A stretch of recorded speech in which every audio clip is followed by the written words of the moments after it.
A long time ago, southern plantation owners would buy people to work on their land.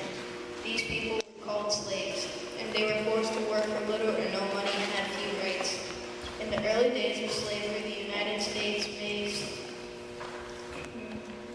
many slaves who tried to escape their cruel bondage by fleeing north, usually to Canada to find freedom. By the 1840s, a group of people made up of free black slaves and white sympathizers formed a group of people that came to be known as the Underground Railroad. Traveling along dark roads at night, hiding out by day, moving slowly north along hundreds of miles of connecting rivers.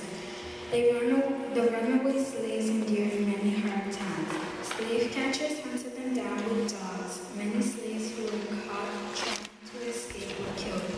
Even after crossing into the free states, where owning a slave was against the law, slaves could still be captured and returned to their masters for a reward. A special name was given to the brave men and women who risked their lives to lead the runaway slaves to freedom. They were called conductors because they were driving the freedom train. The most famous conductor on the Underground Railroad was Harriet Tubman. She was a runaway slave herself, who led hundreds of people to freedom. Another famous conductor was an old one-legged sailor called Captain Jack. He would travel around teaching the slaves a special song called Follow the Drinking Gourd.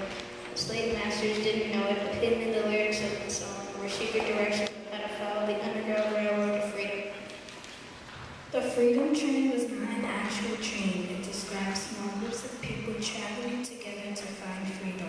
The Underground Railroad wasn't a real railroad, nor was it actually underground. It was a secret trail to the north that the slaves followed to freedom.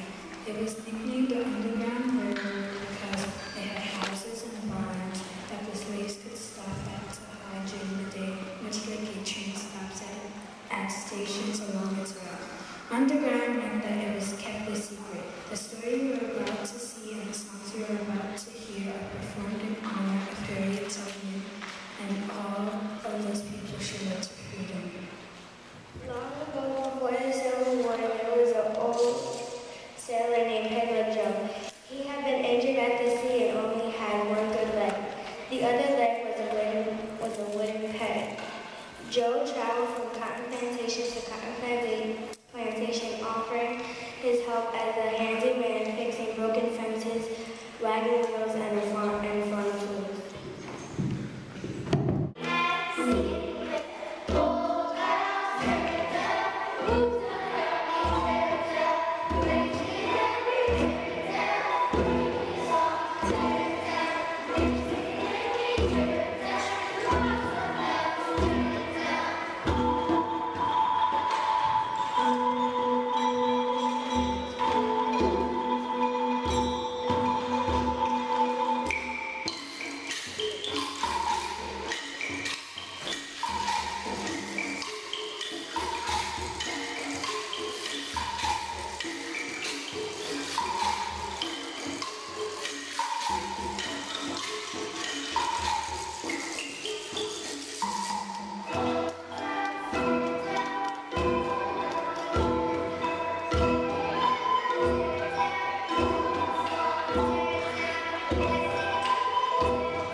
Joe worked in a hot sun.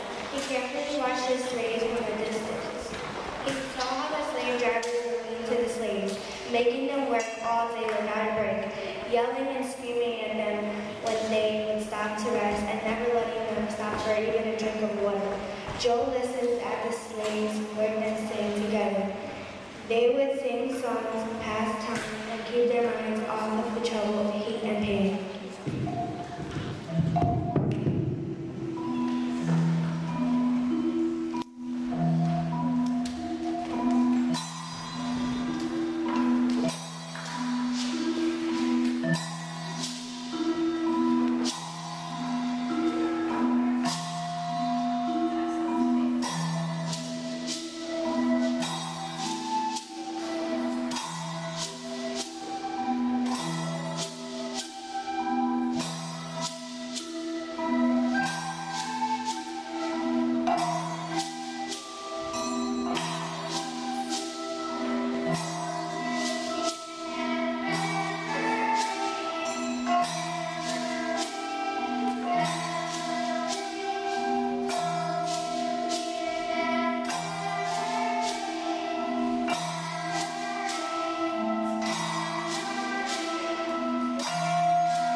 But Joe had a secret plan. He used a hammer, nails, and saw to work for the masters using the day fixing things. But at night when the sun had set and the work was done, he'd gather around the cooking fire with the slave families. He'd teach the slaves a special song called Follow the Drinking Gourd.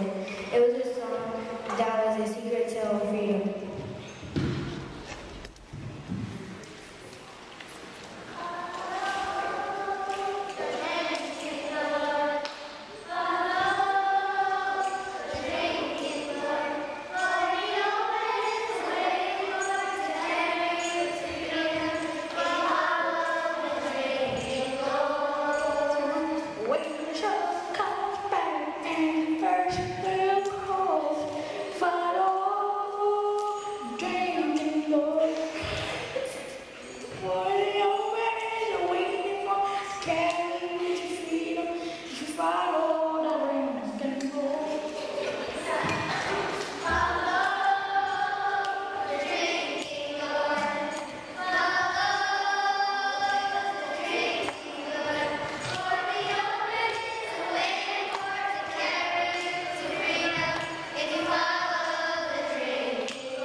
song comes back at the first clear colony, which told the slavers to travel during the springtime when the weather was least dangerous.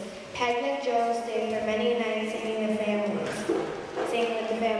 Then when the song was learned and they sung all day in the fields, Peg and Joe would slip away to work for another master. There he would teach the song again and again and again and again, passing along the secret message of freedom.